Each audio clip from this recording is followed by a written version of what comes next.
he is, he is abashed the writers that how they are devoid of feelings. All style without any sincerity. She would not sacrifice herself for others. She thinks merely of music, and everybody knows that artists or arts are selfish. Still, it must be admitted that she has some beautiful notes in her voice. But there is beauty in it, though. What a pity it is that they do not mean anything, or do any practical good. Artists, that is, the charges or allegations or uh, criticism that Plato did on poets and poetry and artists, and that later on Stephen Gosson followed in the school of abuse. And he went into his room and lay down on his little pallet bed and began to think of his love, and after a time he fell asleep. And when the moon shone in the heaven, the nightingale flew to the rose tree and sat and set her breast against the thorn all night. Very important thing is that whenever you want to achieve something great, you will have to suffer for it. You will have to face challenges. To face challenges. And when you face challenges and you are done with all those obstacles in the way, then you will have something great out of it. All night long, she sang with her breast against the thorn. And the cold crystal moon leaned down and listened. All night long she sang, and the thorn went deeper and deeper into her breast. And her live blood ebbed away from her. So it's really difficult to create something to, and this maybe a reference to how an offspring is born, because woman is that considered that it is the cause of procreation. Procreation is thoroughly dependent on woman. So how difficult it is to give birth to something. Everywhere giving birth to something in any form is really difficult. If you are growing plants, if you are rearing cattle, if you are writing something, research or fiction or essays or whatever you are doing. So it's not an easy task. It requires the blood of your heart, specifically when it is of great importance.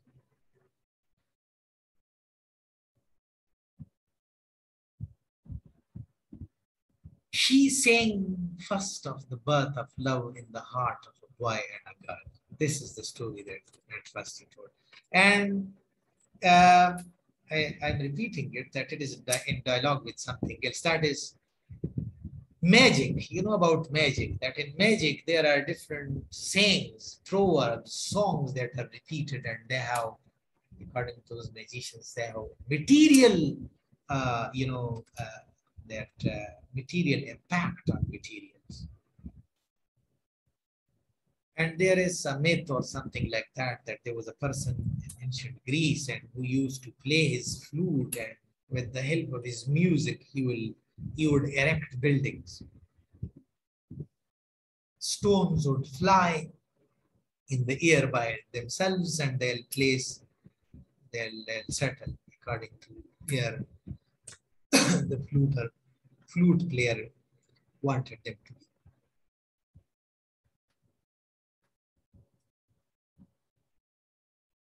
And on the topmost spray of the rose tree, there blossomed a marvelous rose, petal flowing petal.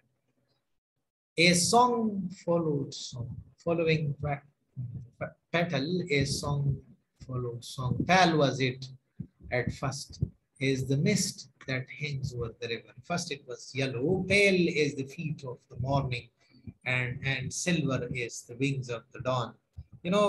This these two or three similes, they're really wonderful. Like, pale is the feet of the morning, that the horizon is pale in the morning, and silver is the wings of the dawn, and sometime before the morning, there is a time dawn, and there is the sky looks silvery.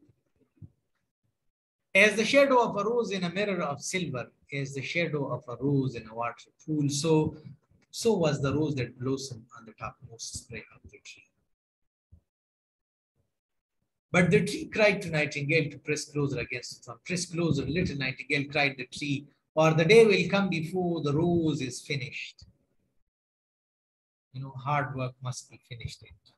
If you delay, then might be your hard work may be spoiled. So the nightingale pressed closer against the thorn and louder grew her song, for she sang of the birth of passion in the soul of a man and a man. That is what, that's kind of magical effect. And a delicate flush of pink came into the leaves of the rose, like the flush in the face of bridegroom when he kisses the lips of the bride. But the thorn had not yet reached her heart, so the rose's heart remained white, for only Nightingale's heart blood can crimson the heart of the rose. And the tree cried to Nightingale to press closer against the thorn. Press closer, little Nightingale, cried the tree, or the day will come before the rose is finished. So the nightingale pressed close against the thorn, and the thorn touched her heart, and a fire sting of pain shot through her. Bitter was the pain, and wilder grew her song, for she sang of the love that is perfected by death. Of the love that dies not in the tomb. And the marvelous rose became crimson like the rose of the eastern sky. The sun, when early in the morning it is glowing red. Crimson was the girdle of petals, and crimson was, ruby was the heart. But the nightingale's voice grew fainter, and her little wings began to beat, and a film came over in her eyes. Fainter and fainter grew her song, and she felt something choking. And she felt something choking in her throat.